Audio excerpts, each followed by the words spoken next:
It is Hey, Karen. warm out there. We need to talk about that, but we also need to talk about what's going on in the Gulf.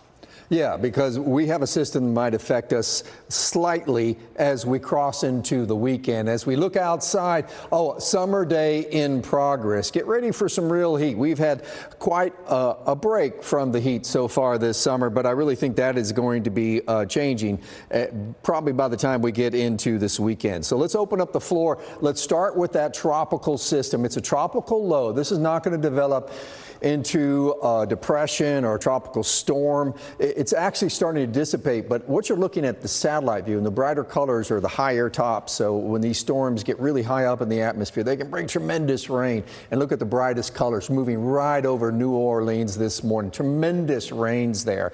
What we think is going to happen is that this thing is going to slowly make its way into parts like Houston along the coastal region. It doesn't look like it's going to affect us very much over the weekend. It might help us keep a little bit cooler.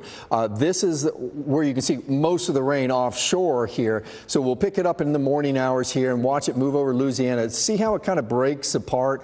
Most of this rain goes up towards into Arkansas, really across Louisiana into Arkansas, and some of it goes into Houston. But here we are in North Texas. What do we get?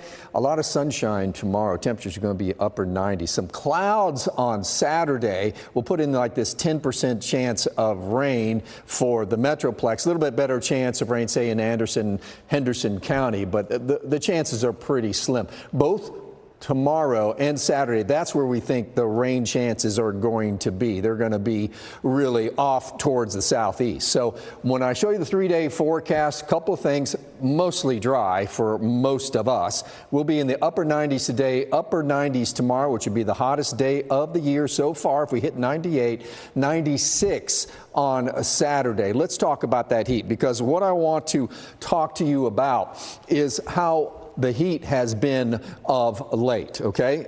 This is the average highs. Just a couple of years ago, the first half of July, the average high was 101. That's come down the last couple of years. But so far this July, the average high is 92, below normal. How about 100-degree days? We've had 0. Back in 2022, we had already had 22 of those. And this is the 10-day forecast, and what you're looking at is finally those kind of temperatures. We might even hit 100 degrees for the first time, I think, in the middle of the week next week. So let's go right to the extended forecast, because what I want to talk about is the heat. You're just going to have to be prepared for this. We're going to have feel-like temperatures. They're going to get into that 103 to 105 range by the time we get into the middle of the week. And rain chances, no. We've had this wet July so far.